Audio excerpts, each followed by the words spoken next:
నమస్తే, welcome to Suman TV. నేను Girija. Piles ఈ జనరేషన్ లో చాలా మందికి ఏర్పడుతున్న సమస్య.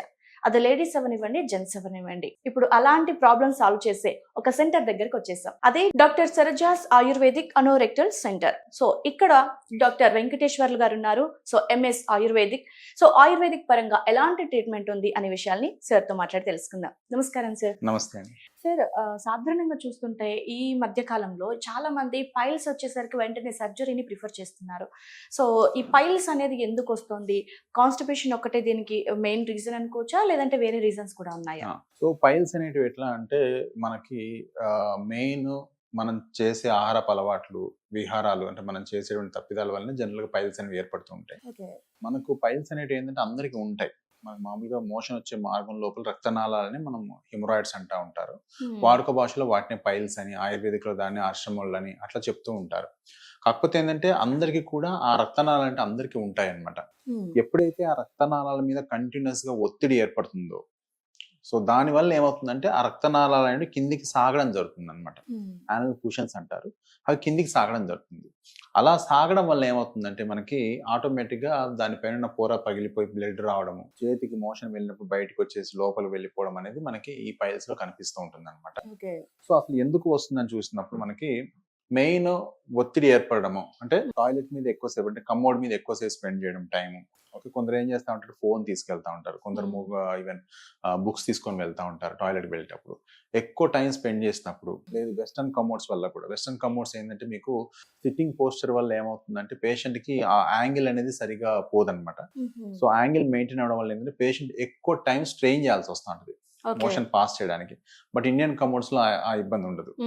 సో అదే కాకుండా ఇంకా మీరు ఎక్కువగా నాన్ వెజ్ తీసుకోవడము, వాటర్ కంటెంట్ తక్కువగా ఉండడము, ఫైబర్ అనేది చాలా తక్కువగా ఉండడము, వీటి వల్ల ఏమవుతుందంటే స్టూల్ హార్డ్ గా ఉంటుంది. స్టూల్ హార్డ్ గా ఉండడం కంటే కూడా టైం ఎక్కువ స్పెండ్ చేస్తారు స్ట్రెయిన్ చేయడానికి.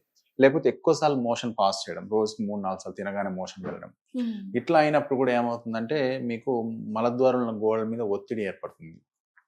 ఒత్తిడి ఏర్పడి అక్కడ రక్తనాళాలు కిందికి సాగి మనకి ఈ పైల్స్ ద్వారా కనిపిస్తూ ఉంటాయి అన్నమాట. అంటే ఈ పైల్స్ అంటే మనకు ప్రతి ఒక్కరిలోనే వస్తూ ఉంటాయి కామన్ గా, లేదంటే ఏమైనా డిఫరెంట్ లక్షణాలు ఏమైనా కనిపిస్తుంటాయి? జనరల్ గా అందరిలో ఉంటాయి. మన చిన్న పిల్లల నుంచి మనకి ఈవెన్ 70 ఫేస్ వరకు కూడా మనకి పైల్స్ అనే కంప్లైంట్ చూస్తూ ఉంటాం.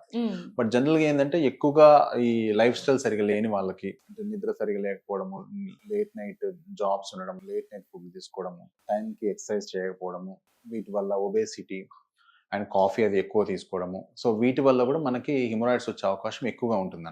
ఎఫెక్ట్ బాగా పడుతుందంటారు. సో ఇది ఏంటంటే ఒక రోజులో కాదు, లాంగ్ స్టాండింగ్ లో కనిపిస్తూ ఉంటుంది మనకి. సో ఎప్పుడైతే మనకి ఇన్కంప్లీట్ మోషన్ అనిపిస్తూ ఉంటుందో, అంటే వెళ్ళినా కానీ మళ్ళీ ఒకసారి ఏదో ఇన్కంప్లీట్ అనిపిస్తుంది, మళ్ళీ వెళ్ళాలి, ఇలా ఒక 2-3 టైమ్స్ కానీ అనిపించింది అంటే మాత్రం మనకి అక్కడ ఆటోమేటిక్గా స్ట్రెయిన్ చేస్తున్నట్టున్నాం. స్ట్రెయిన్ చేయడం వల్ల ఒత్తిడి ఏర్పడుతుంది కాబట్టి ఆటోమేటిక్గా వస్తాయి. ఇవే కాకుండా ప్రెగ్నెన్సీలో కూడా మనకి బేబీ యొక్క ప్రెషర్ కూడా ఏర్పడుతుంది. ఈవెన్ 70-75 ఇయర్స్ ఏజ్ తర్వాత కూడా మనకి వాళ్ళ కాన్స్టిపేషన్ చాలా ఎక్కువ ఉంటుంది, వాళ్ళలో కూడా హిమరాయిడ్స్ వస్తూ ఉంటాయి. సో ఇట్లా మనకి ఈ ఒత్తిడి ఏర్పడినప్పుడు మనకి ఆటోమేటిక్గా ఈ హిమరాయిడ్స్ అనేవి కనిపిస్తూ ఉంటాయి. ఓకే సార్, అంటే మరి ఆయుర్వేదిక్ పరంగా ఎలాంటి ట్రీట్మెంట్ ఉంటుంది పైల్స్ కి? ఓకే, సో జనరల్ గా మనకి చాలా రకాల ట్రీట్మెంట్స్ ఉంటాయి. ముందు మనం లక్షణాలు చూసినట్లయితే ఇందాక చెప్పినట్టుగా ఫిషర్ లో అయితేనేమో మనకి ఓన్లీ కట్ పెయిన్ ఉంటుంది చాలా, అండ్ మోషన్ గీతలాగా బ్లడ్ వస్తుంది. బట్ అదే పైల్స్ లో చూసినప్పుడు ఏంటంటే మనకి ఈ పెయిన్ అనేది చాలా తక్కువ ఉంటుంది. మోషన్ వెళ్ళినప్పుడు ఏదో కొంచెం మంటగా ఉంటుంది, కానీ మోషన్ వెళ్ళినప్పుడు ఏంటంటే ఒక మాంసం లాంటిది బయటకు వచ్చి కొద్దిసేపటి తర్వాత లోపలికి వెళ్ళిపోతుంది. దీన్ని గ్రేడ్ 2 అంటారు. గ్రేడ్ 3 ఎలా ఉంటుందంటే బయటకు వస్తుంది, వేలుతో నెడితే కానీ లోపలికి వెళ్ళదు, లేదా చాలా టైం పడుతుంది లోపలికి పోవడానికి. 4th గ్రేడ్ లో కంప్లీట్ గా బయటకు వచ్చేస్తాయి. పేషెంట్ కి చాలా ఇబ్బంది ఉంటుంది అన్నమాట మోషన్ వెళ్ళినప్పుడు. అది ఇంకా కొంచెం ఎమర్జెన్సీ కండిషన్. ఇట్లా మనకి పైల్స్ లో గ్రేడ్స్ కూడా ఉంటాయి. మెయిన్ లక్షణం వచ్చేసి మాత్రం మోషన్ వెళ్ళినప్పుడు మాంసం లాంటిది బయటికి రావడము, దానంతరం అది లోపలి పోవడము, లేదంటే వేలుతో నెట్టడము, దాంతో పాటు బ్లీడింగ్. మోషన్ వెళ్ళినప్పుడు అసలు ఇట్లా సిరంజ్ తో కొట్టిన బ్లీడింగ్ అవుతా ఉంటుంది అనమాట. డ్రాప్స్ పడతా ఉంటాయి. ఇదే కాకుండా ఆ చుట్టుపక్కల దురద లాంటిది ఉంటుంది.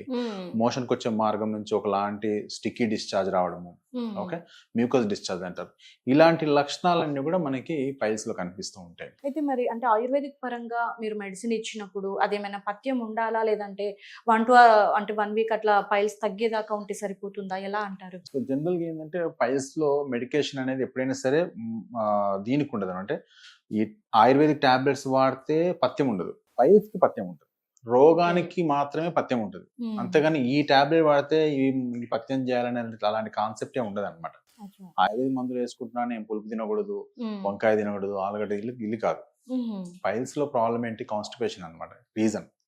సో పైల్స్ కి మనం ఏ ఆహార అలవాట్లు తినాలో అవి చెప్తాం మనం. అంటే స్టూల్ సాఫ్ట్ గా ఉంటాడు చూసుకోండి, ఈ ఫుడ్ తినండి, ఈ ఫుడ్ తినకూడదు అనేది మనకి రోగానికి చెప్తాం. అంతేగాని మందులు వేసుకోవడం వలన మీకు ఇవి వాడద్దు అని చెప్పడానికి అట్లా ఏముండదు. కాబట్టి ఆయుర్వేద మందులు వాడితే పథ్యం అంటూ ఏముండదు. అంటే సార్ మరి చాలా మంది సర్జరీ ప్రిఫర్ చేస్తూ ఉంటారు కదా, మరి సర్జరీ ఒక్కసారి చేస్తే పైల్స్ అనేది ఇంకా సాల్వ్ అయిపోతుందా ప్రాబ్లం? సో జనరల్ గా ఎట్లా అంటే మనకి ఈ పైల్స్ ని ఎప్పుడు సర్జరీ చేస్తాం మనం చూసినప్పుడు ఏంటంటే అందరికి ఎప్పుడో ఒకసారి కొంచెం లైట్ గా బ్లడ్ పడి సంవత్సరానికి ఒకసారి, సో అట్లా ఉన్నప్పుడు పెద్దగా దాని గురించి పట్టించుకోవాల్సిన అవసరం లేదు. అలా కాకుండా నెలకి పడుతుంది బ్లడ్, ఒక లైక్ నెలలో ఒక 3-4 సార్లు బ్లడ్ పోతుంది పేషెంట్ కి, పోయినప్పుడల్లా బాగా దారిలాగా పోతుంది, అది బయటకు వచ్చి లోపల పోకుండా చాలా ఇబ్బంది పెడుతున్నాయి, మోషన్ వచ్చే మార్గం లోపల చాలా సివియర్ పెయిన్ ఉంటుంది, అది బయటికి వెళ్ళకపోవడం వలన, సో లోపలికి వెళ్ళకపోవడం వలన, అట్లా ఉన్నప్పుడు ఏంటంటే మనకు ప్రొసీజర్ చేస్తూ ఉంటాం. అయితే మనకి చాలా రకాల ప్రొసీజర్స్ ఉంటాయి వీటికి. ఆయుర్వేదిక్లో మనకి ఎలోపతి ప్రొసీజర్ చూసినప్పుడు ఏంటంటే హిమోరాయిడెక్టమీ అంటే దాన్ని బాగా లాగేసేసి కట్ చేసి తీసేయడం కానీ, లేజర్ ప్రొసీజర్ కానీ, స్టాప్లర్ హిమోరాయిడెక్టమీ అని, ఇట్లా డిఫరెంట్ టైప్ ఆఫ్ ప్రొసీజర్స్ ఉన్నాయి పైల్స్ కి. అయితే వీటికి జనరల్ గా ఎప్పుడైతే పేషెంట్ కింద చెప్పిన లక్షణాలు చాలా సివియర్ అయిపోయి రక్తహీనత ఏర్పడింది, రక్తం బాగా తగ్గిపోయి ఒంట్లో హిమోగ్లోబిన్ కూడా తగ్గిపోతుంది, మెడికేషన్ తో కూడా కంట్రోల్ అవ్వట్లేదు అన్నప్పుడు మాత్రం మనం సర్జికల్ ప్రొసెస్కి వెళ్తాం. అయితే మనకు ఆయుర్వేదిక్ లో ఎలోపతికి డిఫరెన్స్ ఏముంటుందంటే, ఆయుర్వేదిక్ లో ఏముంటుందంటే డిఫరెంట్ టైప్ ఆఫ్ ప్రొసెసెస్ ఉంటాయి. ఫస్ట్ ఔషధ చికిత్స ఉంటుంది. ఔషధ చికిత్స అంటే కొన్ని రకాల మందులు ఇచ్చి ట్రై చేస్తూ ఉంటారు. తర్వాత క్షారకర్మ అని ఒక ప్రొసీజర్ ఉంటుంది. క్షారకర్మ ఎట్లా చేస్తామంటే మలద్వారం లోపల ఎక్కడ కట్ చేయకుండా ఏవైతే పైల్స్ ఉన్నాయో వాటిపైన ఒక మందు అప్లై చేయడం జరుగుతుంది. అప్లై చేసి ఒక 1 minute తర్వాత దాన్ని వాష్ చేసేస్తాం ఇమీడియట్ గా. ఆటోమేటిక్ గా ఆ పైల్స్ ఇమీడియట్ గా రెడ్ గా ఉన్నాయి కాస్త కంప్లీట్ గా బ్లాక్ గా టర్న్ అయిపోతాయి. ఒక 3 weeks తో చూస్తే ఇంకా పైల్ మాస్ అనేది ఏమి ఉండదు. పేషెంట్ కి అంతవరకే చిన్న ఎనస్థీషియా చేయొచ్చు, హాస్పిటలైజేషన్ అవసరం లేదు, బెడ్ రెస్ట్ అవసరం లేదు, తన పనులు తను చేసుకుంటా ఉంటాడు. నెక్స్ట్ ఫుడ్ కంట్రోల్ కూడా ఏం లేదు, పెద్దగా ఏముండదు. ఓన్లీ థింగ్ కొంచెం కాన్స్టిపేషన్ లేకుండా చూడడానికి ఏవైతే ఫుడ్ హ్యాబిట్స్ అవసరమో అవి సజెస్ట్ చేస్తాం. అగ్నికర్మ అని ఒక ప్రొసీజర్ ఉంటుంది. అగ్నికర్మ అంటే ఒక చిన్న రాడ్ లాంటిది కాల్చి అక్కడ వాటికి ఏవైతే పైల్స్ ఉన్నాయో వాటికి అంటించడం జరుగుతుంది, ఆటోమేటిక్ గా స్ట్రింక్ అయిపోతాయి. అట్లా దానికి క్షారకర్మ, అగ్నికర్మ, శస్త్రకర్మ ఉంటుంది. ఒక్కోసారి వాటిని రిమూవ్ కూడా చేయడం జరుగుతుంది. డిపెండ్స్ ఆన్ కేస్ మనము ప్రొసీజర్ అనేది ఎంచుకుంటాం. సో ఇట్లా 4 రకాల ట్రీట్మెంట్ అనేది ఆయుర్వేదంలో ఉంటాయి. సో మనము ఇప్పుడున్న ప్రకారం, ఫర్ ఎగ్జాంపుల్ అగ్నికర్మ అని ఒక ప్రొసీజర్ ఉంది. అగ్నికర్మ అంటే ఇంతకు ముందు ఏం చేసేవాళ్ళు, ఒక చిన్న రాడ్ లాంటిది కాల్చి ఐరన్ రాడ్ ని అక్కడ అంటించేవాళ్ళు. బట్ ఇప్పుడు ఆ టెక్నిక్స్ యూజ్ చేయట్లేదు. ఇప్పుడు మనకి చాలా రకాల ఇన్స్ట్రుమెంట్స్ వచ్చాయి. లేజర్ ఉంది, ఓకే, హార్మోనిక్ స్కాల్పల్ ఉంది, ఇట్లా డిఫరెంట్ టైప్ ఆఫ్ ప్రొసీజర్ ఉంది. లేజర్ అంటే ఆయుర్వేదం ఒకటే కాదు, ఎలోపతి అనే ప్రొసీజర్ కాదు. లేజర్ అనేది డివైస్ అనమాట, physical. For example physics use చేసుకుంటుంది, ఎవరైనా యూజ్ చేసుకోవచ్చు దాన్ని. ఫర్ ఎగ్జాంపుల్ మీకు లేజర్ కలర్ ప్రింటింగ్ ఉంది, ఓకే, లేజర్ ఫోటోషాప్స్ ఉన్నాయి, ఓకే.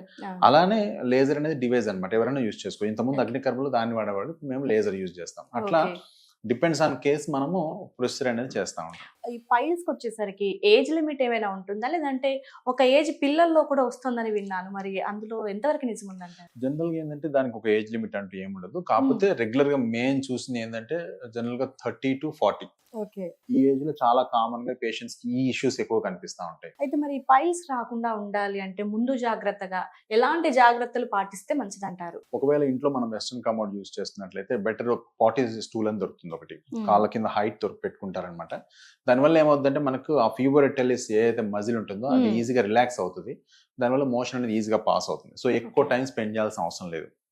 సో మెయిన్ ఎక్కువ టైం స్పెండ్ చేయడం అనేది మెయిన్ కారణం కాబట్టి ఇది ఒకటి. రెండోది ఏంటంటే మనం తీసుకునే ఫుడ్ లో కూడా కొంచెం వాటర్ కంటెంట్ ఎక్కువ ఉండాలి, నాన్ వెజ్ అనేది లేకుండా చూసుకోవాలి, ఓకే, ఇది ఇంపార్టెంట్. అండ్ టైం కి ఫుడ్ తీసుకోవడము, కంపల్సరీగా బటర్ మిల్క్ అనేది మన ఫుడ్ లో ఉంటట్టుగా చూసుకోవాలి. చూసుకున్నట్లయితే ఆటోమేటిక్ గా మనకి స్టూల్ కోసం ఎక్కువ టైం స్పెండ్ చేయాల్సిన అవసరం ఉండదు, కాబట్టి ఈ పైల్స్ అనేది రాకుండా జాగ్రత్తలు తీసుకోవచ్చు. సార్, థ్యాంక్ యూ సార్, చాలా వెరీ గుడ్ ఇన్ఫర్మేషన్ అనుకోవచ్చు. సో ప్రజెంట్ చాలా మందికి కావాల్సిన నీడ్స్ ఇవి. అండ్ మీరు అన్నట్టుగా చాలా మంది టైల్స్ లోకి వెళ్ళేటప్పుడు మొబైల్ అనేది చాలా మేజర్ ప్రాబ్లమ్ గా మీరు చెప్తున్నారు. సో పైల్స్ కి కానీ ఫిషర్ కి కానీ వన్ ఆఫ్ ది రీజన్ ఇదే అవుతుంది, and also constitution. So food పరంగా కొన్ని చేంజెస్ చేసుకుంటే సరిపోతుంది అంటారు. Thank you sir. Thank you.